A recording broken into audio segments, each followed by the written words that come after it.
नमस्कार मंडळी, आज घेऊन आली आहे मी एक महाराष्ट्राची रानभाजी ज्याला चिव, चिवळ, चिघळ, चिवडी किंवा बारीक पानाची घोळ म्हणतात। इंग्रजीमध्ये या भाजीला पर्सलेन म्हणतात।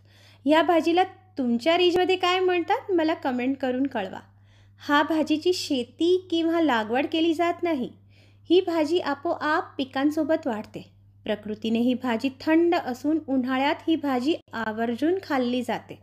जमिनीला चिटकून ही भाजी वाढत असल्याने ह्या भाजीत पौष्टिकता म्हणजे व्हिटॅमिन ए आणि ओमेगा 3 भरपूर प्रमाणात असते। पूर्वीच्या काळी आणि हल्ली पण शेतात लहान बाळाला उष्णतेपासून वाचवण्यासाठी ह्या भाजीवर एक पातळ कपडा घालून त्यामध्ये बाळाला झोपवण्याची पद्धत आहे। त्यामुळे बाळाच्या उष्णतेपासून संरक्षण पण होतो आणि बाळाला छान थंड वाटते। हे भाजीला निवडणं म्हणजे बारीक पानं आणि देठ वेगळे करणं।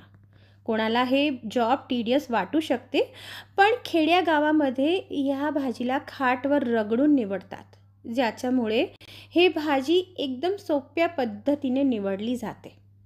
या भाजीमध्ये मातीचा प्रमाण खूप जास्त असतो, म्हणून ह्या भाजीला आधी झटकून घ्यायची आणि नंतर मोकळे 3-4 पाणीमध्ये स्वच्छ धुवून घ्यायची, नाहीतर ही भाजी खायला कचकच लागते।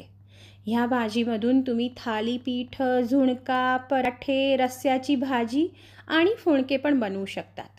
पुढच्या व्हिडिओमध्ये मी तुम्हाला दाखवणार की ह्या भाजीमधून तुम्ही फुणके कसे बनवू शकतात।